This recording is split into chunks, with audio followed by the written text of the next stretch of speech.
when you're doing your initial feasibility, back of the envelope, due diligence, the first thing you want to look at is what's the appetite of the municipality? What's the sentiment of the community? Are they going to be on board with my project? So you need to make sure that the community is going to be on board with what you're doing. So we serve, right? We're solving problems. We're creating opportunities. We're serving others. That's what developers do. We're serving a need, which ultimately is a need of people. So everything boils down to people. It's all about relationships. So you need to understand what that looks like, and then what are your options based on that. So if they're for it, great. If they're not, do you want to go down that road and pick that fight? Because if you have community opposition or municipal opposition to your project, it's going to be an uphill battle, and there's land use attorneys and all that. So that's number one. Number two is you never go by what somebody says. You always get what they're referring to. So if the engineer says that, okay, well, that's your opinion, that's great, but where's the zoning code that shows that we can get this approved? Where are you seeing this in the code? Same thing with your county official. If he says, they're not going to approve this, well, what does the code say? Because all they can do is go by what the code says. You have a zoning code. So the question is, what does that code say? And you're going to get opinions from people in planning, because their job is to plan a community in their vision. Now, there's going to be a master development plan or comprehensive plan or whatever some of these municipalities have created and spent hundreds of thousands of dollars on to say, we want this community to look like this. But you'll get individuals in a planning department that are very opinionated, and they're going to tell you what they think or what they want or what they see. But that doesn't mean that's what's actually reality.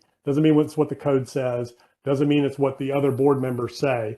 They might just be trying to discourage you because they don't want it. And they may not even understand what you mean by RV park. They might be thinking mobile home park. You got to really always ask deeper questions, always qualify, always research the information yourself. If somebody tells you you can't do something, will you send me the code that says I can't, or a reference to the code that explains this so I can research it? So always do your own due diligence, always research the code, and always understand what your options are, and then understand the fight. So if there's going to be opposition to your project, first off, why is that? Sometimes people are just afraid of what they don't understand, and some people just don't like change. So sometimes it takes a while, like RV park. They might be seeing mobile home park. So you got to make sure they understand what you're talking about. Oh man, this is going to be great. It's going to be lakes and resort, and people are going to come here, and it's going to generate revenues for the economy. It's going to look beautiful. We're going to have a little store. Sometimes you got to paint a vision of what it is you mean. And then if people are just flat out opposed to it, then you got to decide, okay, do I want to go down this path, and what's that going to take? It's going to be hearings, this, that, and the other.